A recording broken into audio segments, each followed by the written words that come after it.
नमस्कार, कैसे हैं आप सब। स्वागत है आप सभी का। आज का यह वीडियो बिहार बोर्ड कक्षा 9 के सामाजिक विज्ञान विषय के अंतर्गत इतिहास की दुनिया अर्थात हिस्ट्री विषय पर है, जिसमें आज हम लोग अध्याय 4 विश्व युद्धों का इतिहास के दूसरे भाग का अध्ययन करेंगे।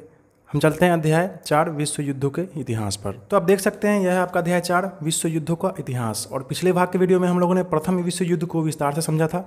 इसके सभी कारणों को हम लोग विस्तार से जाने थे और फिर घटनाक्रम जाने थे, कैसे कैसे युद्ध शुरू हुआ, ठीक। और फिर युद्ध का जो अंत हुआ उसके बाद फिर शांति संधियाँ हुई, उसको भी हम लोगों ने जाना। और फिर इसी शांति संधि में कैसे अगले द्वितीय विश्व युद्ध का बीजारोपण हो गया, पृष्ठभूमि तैयार हो गई, इसको भी हम लोगों ने जाना, ठीक। आज का जो वीडियो होगा यह पूरी द्वितीय विश्व युद्ध पर होगा। द्वितीय विश्व युद्ध का जितना भी कारण था उन सभी कारणों को हम लोग पहले विस्तार से जानेंगे। फिर उसके बाद युद्ध का आरंभ और घटनाक्रम को जानेंगे, कैसे युद्ध शुरू हुआ और फिर क्या क्या घटनाक्रम था उसको जानेंगे।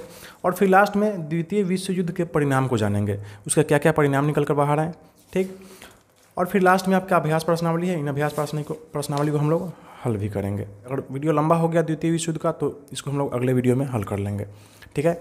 चलिए, तो आप देख सकते हैं यह है आपका मुख्य टॉपिक द्वितीय विश्व युद्ध। और हम चाहेंगे कि इसको शुरू करने से पहले प्रथम विश्व युद्ध का जो महत्वपूर्ण बात था उसको थोड़ा देर में आप जान जाएं। तो देखिए, प्रथम विश्व युद्ध 28 जुलाई 1914 से लेकर 28 जून 1919 तक चला था, जिसमें 37 देश ने भाग लिया था और लगभग 1 करोड़ लोगों की मृत्यु हुई थी और पूरे विश्व में लगभग 45 करोड़ लोग इस युद्ध से प्रभावित हुए थे।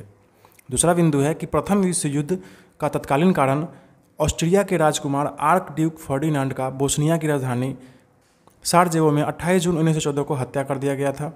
बदले की भावना से 28 जुलाई 1914 को ऑस्ट्रिया ने सर्बिया के खिलाफ युद्ध की घोषणा कर दी और इसी के साथ प्रथम विश्व युद्ध का शुरुआत हो गया।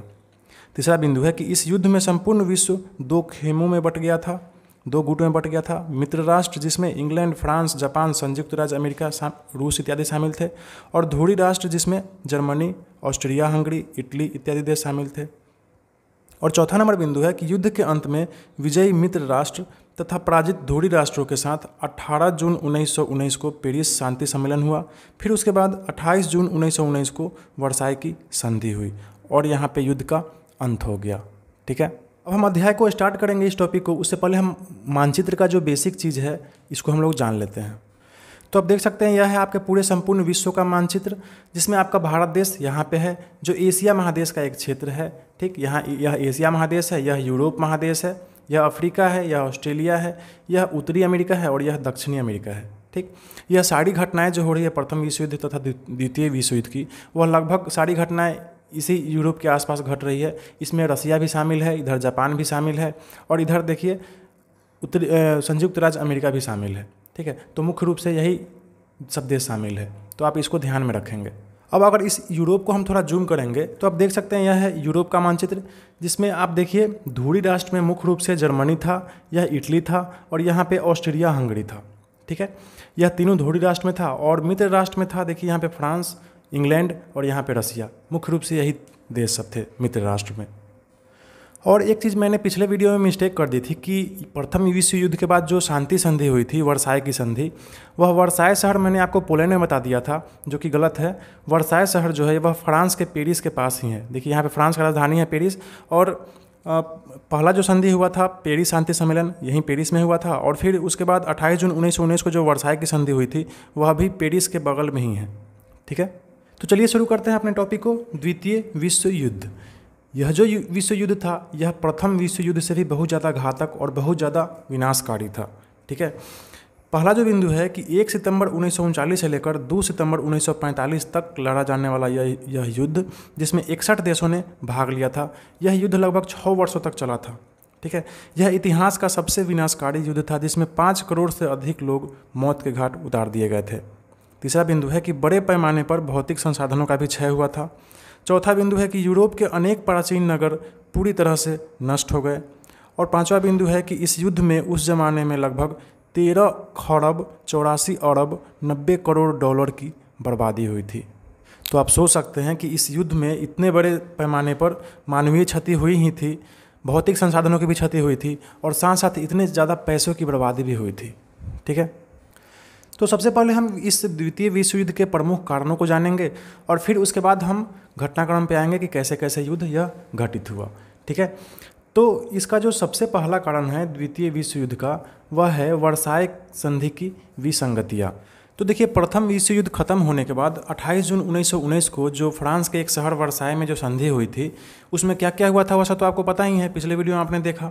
ठीक, इस संधि में जिस तरह से विजयी मित्र राष्ट्रों ने पराजित मुख्य ध्रुव राष्ट्र जर्मनी को दोषी मानकर उस पर तरह तरह के दंड लगाए थे तथा संधि पर हस्ताक्षर करने के लिए मजबूर किया था, इससे स्पष्ट था कि अगला विश्व युद्ध होकर रहेगा, और वही हुआ। ठीक, इस संधि से असंतुष्ट देशों ने 1936 के अंत तक इस समझौते से अपने आप को अलग कर लिया और वे भी अपने क्षतिपूर्ति का दावा करने लगे। मतलब इस समझौता में जो भी बात हुआ था उसको 1936 के लास्ट तक जर्मनी ने मानने से इनकार कर दिया। अब कहा कि अब हम नहीं मानेंगे, अब जाओ, क्योंकि जर्मनी ही बहुत उस समय तक मजबूत हो गया था फिर से, और वह मित्र राष्ट्रों से कह दिया कि अब हम तुम्हारा बात नहीं मानेंगे, जाओ तुमको जो करना है सो कर लो। ठीक है, मेरा भी युद्ध में मेरा भी बहुत क्षति हुआ है, हमको भी हार जाना चाहिए, वो कौन देगा। ठीक, तो इससे क्या हुआ कि दोबारा गुटबंदी होने लगा। ठीक है, अब दोबारा गुटबंदी में क्या हुआ कि ध्रुव राष्ट्रों का एक अलग गुट बन गया जो वर्साय की संधि से क्षुब्ध थे और हर हाल में थोपी गई शर्तों से मुक्ति चाहते थे, तथा इनकी नीति समान रूप से प्रसारवादी थी। मतलब वर्साय की संधि में जो इन लोगों के देश को जो टुकड़े टुकड़े में बांट दिया गया था और इन देशों को हड़प लिया गया था इनको, है ना, तो ये लोग चाहते थे फिर से हम अपना साम्राज्य कायम रखें, अपना जो विस्तारवादी नीति है उसको कायम रखें, अपने देश को बढ़ाते रहें। इसमें जर्मनी, इटली, जापान इत्यादि देश थे। ठीक है, इसके विपरीत मित्र राष्ट्रों का एक अलग गुट बना जिन्हें वर्साय की संधि से बहुत लाभ हुआ था और वह हर हाल में इसे कायम रखना चाहते थे। इसमें फ्रांस थे, इंग्लैंड थे, चेकोस्लोवाकिया था, पोलैंड इत्यादि देश थे। ठीक है, तो चलिए, वर्साय संधि की विसंगतियाँ क्या थी आपने इसको अच्छे समझ लिया। ठीक, अब अगला जो आपका बिंदु है कारण, द्वितीय विश्व युद्ध का कारण, वह है वचन विमुखता। यह वचन विमुखता क्या है इसको जान लीजिए आप। तो देखिए, आपको पता होगा पिछले वीडियो में आप लोगों ने पढ़ा कि 18 जून 1919 को पेरिस शांति सम्मेलन हुआ था। ठीक है, यह जो वचन विमुखता का बात हो रहा है, यह पेरिस शांति सम्मेलन का ही बात चल रहा है। ठीक, पेरिस शांति सम्मेलन में जो बात हुआ था उससे ये लोग मानने से इनकार कर दिए। असल में हुआ क्या कि 1919 में पेरिस शांति सम्मेलन के दौरान लीग ऑफ नेशन यानी राष्ट्र संघ का निर्माण हुआ था, जिसमें सभी सदस्य देशों ने भविष्य में युद्ध को रोकने के लिए शांतिपूर्ण विवादों का निपटारा, सैन्य निशस्त्रीकरण का मतलब होता है कि अब सेना पर ज़्यादा खर्चा सभी देश नहीं करेगा, सेना को कम से कम करने का प्रयास करेगा, इसी को कहते हैं सैन्य निशस्त्रीकरण। ठीक, उसके बाद है सामूहिक सुरक्षा, यानी एक दूसरे को सुरक्षा करेगा एक दूसरे देश का। ठीक, फिर उसके बाद है कि एक दूसरे की राजनीतिक स्वतंत्रता, यानी कोई एक दूसरे का जो राजनीतिक स्वतंत्रता है उसको दखल नहीं देगा, तथा प्रादेशिक अखंडता का वादा किया था। लेकिन देखिए, असल में हुआ क्या कि राष्ट्रसंघ ने छोटे छोटे देशों के मामले को तो आसानी से सुलझा दिया, मगर बड़े बड़े राष्ट्रों के मामले में उसने अपने आप को अक्षम पाया और अवसर आने पर सभी समर्थ राष्ट्र अपने वचन से पीछे हटते गए। ठीक, अब जैसे क्या क्या हुआ देखिए, जापान ने चीन पर आक्रमण करके उसके क्षेत्र मंचूरिया पर कब्जा कर लिया। ठीक है, इटली ने एबिसिनिया यानी इथोपिया पर कब्जा कर लिया, जर्मनी ने चेक गणराज्य को हड़प लिया। ठीक, इस गुटबंदी के माहौल में प्रत्येक राष्ट्र अपने को असुरक्षित महसूस करने लगे, जिसका नतीजा हुआ कि राष्ट्र संघ से जुड़े देश जो निशस्त्रीकरण का उदाहरण पेश करना चाहते थे, यानी हथियारों को हटाना चाहते थे अपने देश से, वे अब फिर से अपने सैनिक क्षमता तथा हथियारों पर ज़्यादा खर्च करने लगे। ठीक है, अब चलिए, अगला जो आपका प्रमुख कारण है वह है 1929 की विश्वव्यापी आर्थिक मंदी। प्रथम विश्व युद्ध के बाद 1929 से 30 के काल में विश्वव्यापी आर्थिक मंदी आया। ठीक है, अब यह पूरे विश्व में आर्थिक मंदी जो आया, यह आर्थिक मंदी क्या था, तो दूसरे नंबर बिंदु में देखिए कि पूरे विश्व में क्रय शक्ति का ह्रास हुआ। मतलब लोगों के पास पैसे नहीं थे कि वो सामान खरीद पाए। ठीक है, इसी को कहते हैं मंदी, जिसका परिणाम क्या हुआ कि कीमतों में व्यापक गिरावट हो गई। अब मान लीजिए किसी के पास पैसा नहीं रहेगा सामान खरीदने के लिए, तो वहाँ के वस्तुओं का कीमत क्या हो जाएगा, गिर जाएगा। ठीक, और जब वस्तुओं का कीमत जब गिर जाएगा तो उससे वहाँ उस देश के व्यापारियों को, वहाँ के सरकार को बहुत ज़्यादा घाटा होगा। ठीक, तो यहाँ के सरकार को, व्यापारियों को घाटा होने लगा। तीसरा बिंदु है कि बेकारी के आंकड़े हर देश में बढ़ने लगे। बेकारी का मतलब है कि किसी लोग के पास कोई काम नहीं था, लोग बेरोजगार बैठे हुए थे, या फिर कोई काम कर भी रहे थे तो फ्री का काम कर रहे थे। ठीक, और चौथा बिंदु, मुख्य बिंदु यह है कि यूरोप को अमेरिका से ऋण मिलना बंद हो गया। ठीक, उस समय ये संयुक्त राज्य अमेरिका काफ़ी धनी देश था। ठीक, और यह समय समय पर यूरोप के देशों को ऋण दिया करता था, यानी लोन दिया करता था, पैसे दिया करता था। लेकिन यह भी देना बंद कर दिया विश्वव्यापी आर्थिक मंदी के कारण। तो यह भी एक तरह से द्वितीय विश्व युद्ध का प्रमुख कारण में से एक था। अब देखिए, आपका द्वितीय विश्व युद्ध का जो प्रमुख कारण है वो यह है कि जर्मनी, इटली तथा जापान की साम्राज्यवादी महत्वाकांक्षा। आप देख सकते हैं यहाँ पे जर्मनी, इटली है और यहाँ पे है जापान। इसको थोड़ा और जूम कर लेते हैं। आप फिर से देखिए, यहाँ पे जर्मनी है और ठीक जर्मनी के नीचे इटली है और यहाँ पे देखिए जापान है, ठीक है। और प्रथम विश्व युद्ध के बाद यह जो तीनों देश है यह अपने साम्राज्य को बढ़ाने के लिए एकदम लालची हो गया था, ठीक है। पहला बिंदु है कि जर्मनी में हिटलर ने 1920 ईस्वी को नेशनल सोशलिस्ट पार्टी अर्थात नाजी दल का स्थापना किया और अंततः 1933 में वह जर्मनी का प्रधानमंत्री बन गया, ठीक। इसी प्रकार इटली में मुसोलिनी के द्वारा फांसीवाद का उदय हुआ, ठीक है। दूसरा बिंदु है कि जर्मनी तथा इटली यह दोनों देश अपने साम्राज्य का विस्तार कर अपने आर्थिक परेशानियों को दूर करना चाहते थे।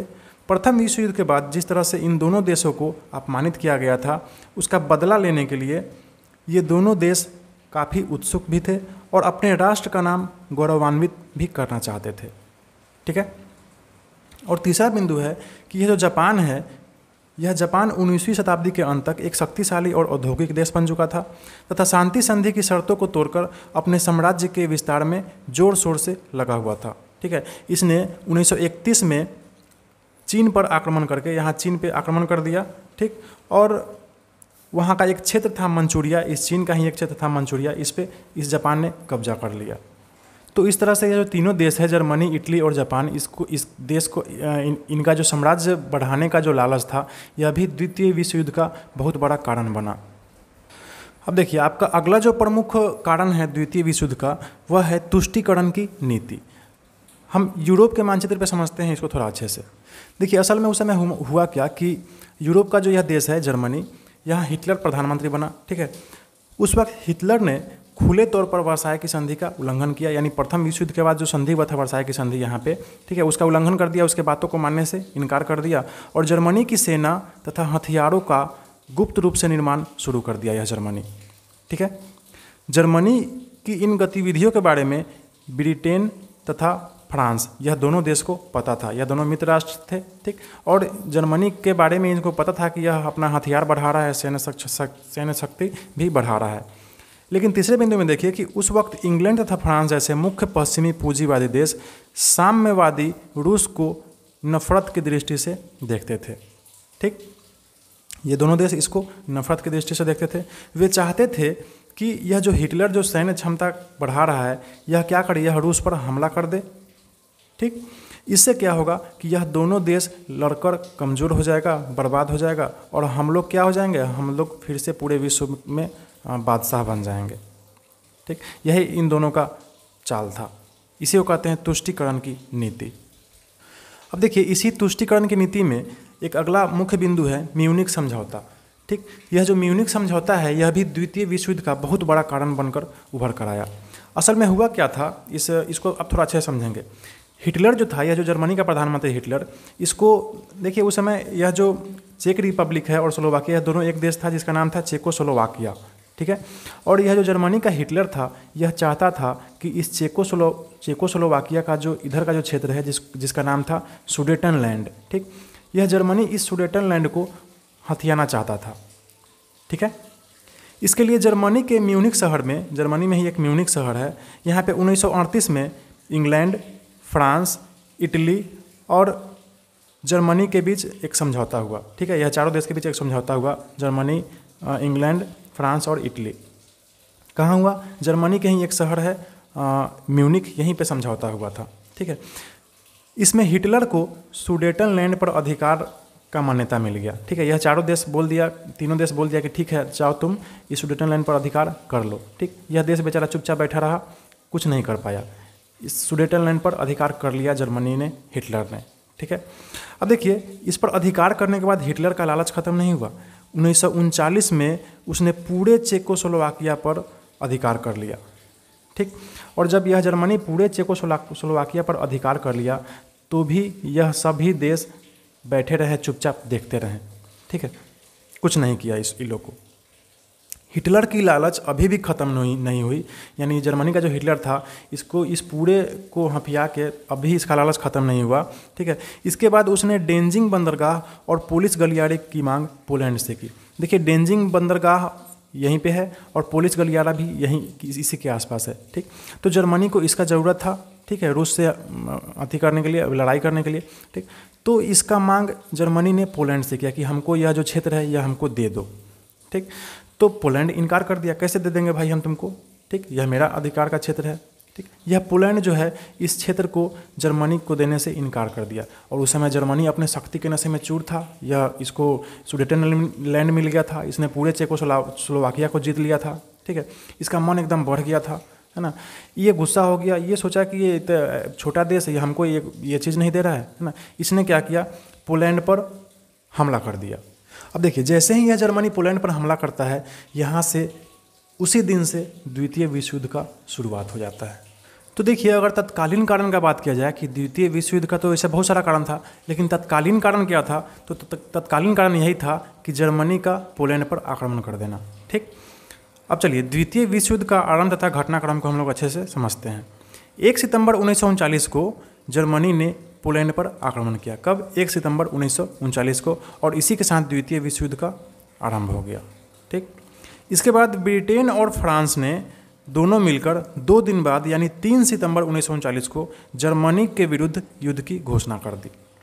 ठीक, जैसे ही जर्मनी ने पोलैंड पर हमला किया तो यह जो मित्र राष्ट्र था यह दोनों मिल गया। ठीक, और धीरे धीरे क्या हुआ, इस ध्रुव राष्ट्र के जितने भी देश थे वे सभी जर्मनी के साथ मिलने लगे, और उसके बाद मित्र राष्ट्र के जितने भी देश थे वे मित्र राष्ट्र के साथ मिलने लगे। ठीक, और यह धीरे धीरे कारवा बढ़ता गया, सिलसिला बढ़ता गया, और एक मित्र राष्ट्र जो थे वह ध्रुवीय राष्ट्र के देशों को क्या करने लगे, आक्रमण करने लगे। ध्रुवीय राष्ट्र के देश मित्र राष्ट्र के देशों को आक्रमण करने लगे। ठीक, तीसरा बिंदु है कि इसके बाद इटली भी जर्मनी की ओर से युद्ध में शामिल हो गया। ठीक, इटली भी क्या हो गया, जर्मनी की ओर से शामिल हो गया। जैसा कि मैंने आपको बताया, ध्रुव राष्ट्र एक तरफ हो गए और मित्र राष्ट्र एक तरफ, और दोनों एक दूसरे से लड़ाई शुरू कर दिया। तीसरे बिंदु में ये देखिए 9 अप्रैल 1940 को जर्मनी ने नॉर्वे और डेनमार्क को हराया। देखिए यहाँ पे नॉर्वे है और यहाँ पे डेनमार्क है। ठीक, इस दोनों देश को ही जर्मनी ने हरा दिया। ठीक, इसके बाद जून 1940 तक बेल्जियम और फ्रांस पर भी कब्जा जमा लिया। देखिए यहाँ बेल्जियम है और यहाँ फ्रांस है, तो जर्मनी इतना शक्तिशाली हो गया था। देखिए उस समय नॉर्वे को हरा दिया, डेनमार्क को हरा दिया, यहाँ फ्रांस को भी हरा दिया और बेल्जियम को भी हरा दिया। ठीक, अंततः 22 जून 1940 को फ्रांस ने आत्मसमर्पण कर दिया। यह जो फ्रांस देश था यह उस समय इतना मजबूत था, फिर भी देखिए जर्मनी के सामने क्या कर देता है, 22 जून 1940 को आत्मसमर्पण कर देता है, यानी हार स्वीकार कर लेता है। ठीक, चौथा बिंदु है कि इधर सोवियत संघ, देखिए यह जो रूस देश है इसको पहले सोवियत संघ के नाम से जाना जाता था, इसलिए कन्फ्यूज आप नहीं होंगे। ठीक, इधर सोवियत संघ यानी रूस ने अपनी सुरक्षा के लिए आसपास के कुछ देशों जैसे देखिए एस्टोनिया, देखिए यहाँ पे एस्टोनिया है। ठीक, उसके बाद देखिए लिथुआनिया, यहाँ लिथुआनिया है, और लाटविया, देखिए यहाँ पे लाटविया है। उसके बाद फिनलैंड, देखिए यहाँ पे फिनलैंड है। तो इन देशों से क्या किया, इस रूस ने संधि कर लिया और इन देशों में अपना सैनिक रखने का अनुमति मांग लिया। रूस को पता था कि यह जर्मनी हम पर भी हमला करेगा। ठीक है, इसलिए इस रूस ने, उस समय के सोवियत संघ ने फिनलैंड, एस्टोनिया, लाटविया और लिथुआनिया के साथ क्या किया, समझौता करके अपना सैनिक इस सभी देशों में उतार दिया। ठीक है, अब चलिए अगले बिंदु में हम समझते हैं जर्मनी का रूस पर आक्रमण। ठीक है, अभी तक तो क्या हुआ कि जर्मनी जो है डेनमार्क, नॉर्वे, फ्रांस, ये सबको इत्यादि देशों को हराकर एकदम घमंड के नशे में चूर है कि आओ हमसे कौन लड़ेगा, है ना। यह घमंड के नशे में अब क्या करता है, अब इसका अगला जो आक्रमण होता है वह रूस पर होता है। ठीक, तो फ्रांस जैसे देश को पराजित करने के बाद घमंड के नशे में चूर होकर जर्मनी ने 22 जून 1941 को सोवियत संघ यानी रूस पर आक्रमण किया। ठीक, परंतु इंग्लैंड के सहयोग से अंततः रूस की सेना ने जर्मनी को हराने में सफलता प्राप्त की। ठीक, जैसे ही यह जर्मनी रूस पर हमला किया तो इंग्लैंड की सेना भी, इंग्लैंड भी जो रशिया के साथ मिलकर क्या किया, इस जर्मनी को इस रूस ने हरा दिया।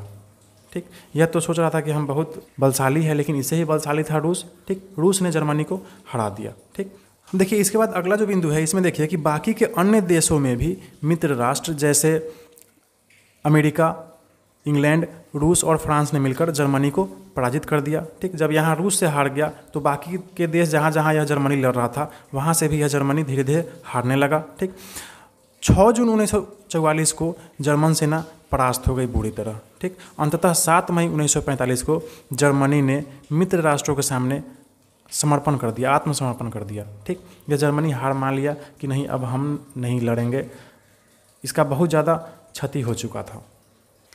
तो अब देखिए जर्मनी जो है यह ध्रुव राष्ट्र मित्र राष्ट्रों से हार मान लेता है। यहीं पे द्वितीय विश्व युद्ध अभी खत्म नहीं हो रहा है। ठीक, अभी देखिए अभी जापान भी बाकी है। चलते हैं पूरे विश्व के मानचित्र पर। अब देखिए हमारा अगला जो बिंदु है वह है जापान का अमेरिका पर आक्रमण। आप देखिए ध्यान से, यहाँ पे जापान देश है। ठीक है, यहाँ पे यह एशिया का क्षेत्र का देश है और यहाँ पे है संयुक्त राज्य अमेरिका, यह उत्तरी अमेरिका का एक देश है। ठीक, यह जापान क्या करता है, यह यहाँ अमेरिका पर हमला नहीं करता। यह अमेरिका का एक हवाई द्वीप है। देखिए यहाँ पे है, यहाँ अमेरिका देश है और इसका एक द्वीप है हवाई। यहाँ पे एक बंदरगाह होता है पर्ल हार्बर, वहीं पे यह जापान आक्रमण करता है। अब आप सोचिए कि यह जापान इतना यहाँ पे है और अमेरिका का यह हवाई द्वीप यहाँ, यह कैसे आक्रमण कर देगा। तो देखिए आपको तो पता है कि विश्व पूरा गोल है। ठीक, यहाँ का जो क्षेत्र है फिर इधर आके यहाँ पे इधर मिल जा रहा है। ठीक, तो अगर आप यहाँ से दूरी नाप रहे हैं तो ऐसा दूरी नहीं नापे। इसके अगर पीछे से अगर आप आएंगे तो जापान के जस्ट बगल में ही यह पड़ेगा हवाई द्वीप। ठीक है, यह अमेरिका का ही एक क्षेत्र है जिसका नाम है हवाई द्वीप। चलिए, तो अब पहला बिंदु है कि जापान ने 7 दिसंबर 1941 को हवाई द्वीप यानी अमेरिका का जो यह क्षेत्र था हवाई द्वीप, यहीं पे पर्ल हार्बर बंदरगाह था। ठीक, यहाँ पे अमेरिका नौसैनिक अड्डा भी था। इसी अड्डा पर जापान देश ने ज़बरदस्त हमला किया। ठीक, इससे गुस्सा होकर इस अमेरिका ने 8 दिसंबर 1941 को जापान के विरुद्ध युद्ध की घोषणा कर दी। ठीक है, देखिए यहाँ पे जापान है, इस जापान के विरुद्ध इस अमेरिका ने क्या किया, युद्ध का घोषणा कर दिया। तीसरे बिंदु है कि इसके बाद सभी ध्रुवीय राष्ट्र जर्मनी, इटली, जापान एक साथ मिलकर अमेरिका के साथ लड़ने लगे। ठीक है, इधर मित्र राष्ट्र भी, यहाँ का जो मित्र राष्ट्र सब था फ्रांस, इंग्लैंड, यह भी अमेरिका के साथ मिल गया। ठीक, 6 अगस्त 1945 को देखिए यहाँ पे जापान है, यह महत्वपूर्ण घटना है। 6 अगस्त 1945 को अमेरिका ने जापान के एक शहर हिरोशिमा पर फैट मैन नामक परमाणु बम गिराया, जिससे पूरा हिरोशिमा शहर नष्ट हो गया। जापान का ही एक शहर था हिरोशिमा, इस बम से पूरा हिरोशिमा शहर क्या हो गया, नष्ट हो गया। फिर इसके कुछ ही दिन के बाद यानी 9 अगस्त 1945 को अमेरिका ने जापान के दूसरे शहर नागासाकी पर लिटिल बॉय नामक परमाणु बम गिराया, जिसने नागासाकी शहर को मिट्टी में मिला दिया। ठीक है, इस तरह से जापान का जो 2 मुख्य शहर था हिरोशिमा और नागासाकी, इस दोनों शहर को इस अमेरिका देश ने क्या कर दिया, बर्बाद कर दिया, एकदम ख़त्म कर दिया। अब इसके बाद जापान के पास कोई चारा नहीं था। अंततः जापान ने 2 सितंबर 1945 को मित्र राष्ट्रों के समक्ष आत्मसमर्पण कर दिया। इसके साथ ही द्वितीय विश्व युद्ध का अंत हो गया। ठीक है, शुरुआत कहाँ से हो रहा है, तो जर्मनी हमला कर रहा है पोलैंड पर। ठीक है, और अंत कहाँ हो रहा है, तो अमेरिका जो है यह जापान के हिरोशिमा और नागासाकी को बर्बाद कर दे रहा है। ठीक, तो 2 सितंबर 1945 को यह द्वितीय विश्व युद्ध का अंत हो जा रहा है। तो इस तरह से जर्मनी तो पहले ही आत्मसमर्पण कर चुका होता है और जापान का 2 शहर जैसे ही नष्ट होता है अमेरिका के बम के द्वारा, ठीक है, तो जापान भी आत्मसमर्पण कर देता है। इसी के साथ द्वितीय विश्व युद्ध का अंत हो जा रहा है। ठीक, अब हम जानते हैं इसका क्या क्या परिणाम होता है, द्वितीय विश्व युद्ध का क्या क्या परिणाम आया सामने निकल कर। तो पहला जो परिणाम था वह था धन जन की हानि, यानी पैसा तो बर्बाद हुआ ही, मानव भी बहुत ज़्यादा क्षति हुआ मानव का। ठीक, बहुत सारे लोग मारे गए इसमें। पहला बिंदु है कि यह इतिहास का सबसे विनाशकारी युद्ध था जिसने यूरोप के बड़े भाग को बहुत बड़ा कब्रिस्तान बनाकर रख दिया। दूसरा बिंदु है कि इस युद्ध में 5 करोड़ से अधिक लोग मारे गए। तीसरा बिंदु है कि मानवीय क्षति के अलावा बड़े पैमाने पर भौतिक संसाधनों की भी क्षति हुई। ठीक, चौथा है कि एक अनुमान के मुताबिक द्वितीय विश्व युद्ध में लगभग 13 खरब 84 अरब 90 करोड़ डॉलर की बर्बादी हुई थी। तो इतना ज़्यादा पैसों की भी बर्बादी हुई थी। अब देखिए इसके बाद अगला जो आपका बिंदु है, यानी विश्व युद्ध का, द्वितीय विश्व युद्ध का जो परिणाम है, ठीक है, वह है यूरोपीय श्रेष्ठता और उपनिवेशों का अंत। अब यह क्या है, इसको समझ लेते हैं। कहने का मतलब है कि द्वितीय विश्व युद्ध से पहले यह जो यूरोप के देश थे यह काफ़ी श्रेष्ठ थे। ठीक, और यह जो यूरोपीय देश थे वे अफ्रीका और एशिया के बहुत सारे देशों पर अपना कब्जा जमाए बैठे थे, यानी बहुत सारे देशों को अपना उपनिवेश बनाकर बैठे हुए थे। ठीक है, तो इनका श्रेष्ठता का भी अंत हो जाता है और ये जो कब्जा जमाए बैठे होते हैं दूसरे दूसरे देशों पर उपनिवेश बनाए होते हैं, इस सब का भी अंत हो जाता है द्वितीय विश्व युद्ध के बाद। ठीक है, वही कह रहा है कि पहला बिंदु में कि इस युद्ध के बाद यूरोपीय महाशक्ति जैसे ब्रिटेन, फ्रांस, जर्मनी इत्यादि ने लड़ के अपना स्थिति खो दिया। ठीक है, जापान की स्थिति भी खराब हो गई।